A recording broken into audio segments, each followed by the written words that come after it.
Est-ce que la constitution actuelle empêche aux institutions de la République d'apporter des réponses aux besoins sociaux de nos populations?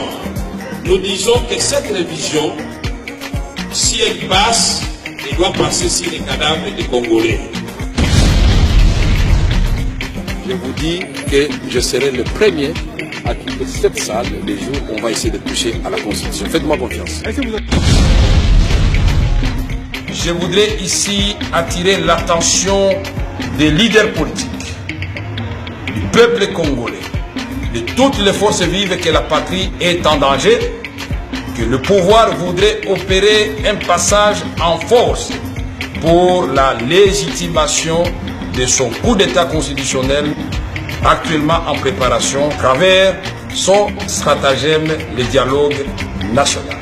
Que nous devons nous mettre ensemble pour d'abord dire à Kabila non, vous avez triché le 28 novembre 2011, on ne vous laisse pas plus tricher.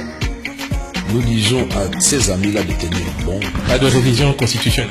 Pas de révision constitutionnelle, nous disons non. Mais vous êtes les juges d'auto. Puisqu'au-dessus de la Cour constitutionnelle, il y a le peuple congolais. Avant le peuple congolais, il y a la Constitution de la République. Parler. Mais au niveau de l'opposition, nous pouvons dire la première convergence avec la CENI, c'est que nous acceptons que finalement on puisse convoquer l'électorat en 2017. Mais nous allons réajuster au niveau du mois, puisque nous parlons du 30 septembre 2017. La CENI parle de novembre 2017. Je crois que pour un mois et demi, on ne va pas enterrer les combos.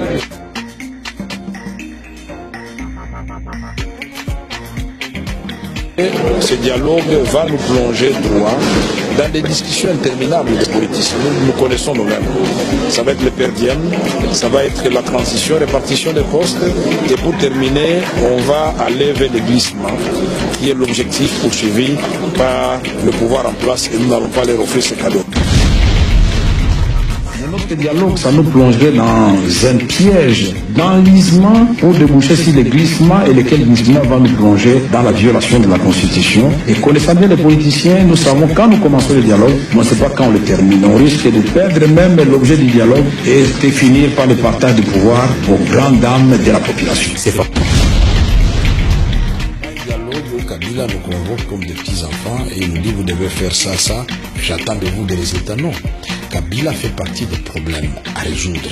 Donc, on disait la même chose en 98, le 99, même en 2000. Donc moi je suis en train de vous donner ma lecture. Donc. Nous avons été les premiers à dire que le dialogue, c'est la voie royale pour la résolution des conflits. Parce que pendant les guerres, les pères enterrent leurs fils. Pendant la paix, ce sont les fils qui enterrent les pères. Pour dire qu'il faut être insensé pour ne pas comprendre cela. Doye awa pour élection, ndengeza kokende, komanda ko babanda kala ke baza kolekisa tango na baninga pour baza la pouvoir. Mais ceux qui basengi dialogue, on va prévoir la résolution 2277 et l'accès qui est dit kamboza na kati mboka.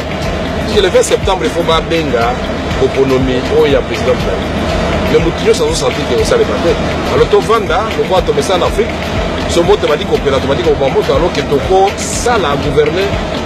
C'est prévoir. Vous êtes un leader politique. Vous avez des fermes convictions.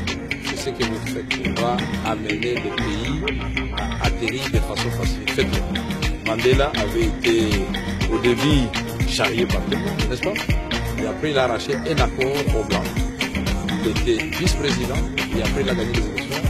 Son président est devenu son vice-président. Nous sommes des leaders. C'est à ce moment que les grands leaders se lèvent pour dire haut et fort au peuple congolais voici la vérité, voici le chemin.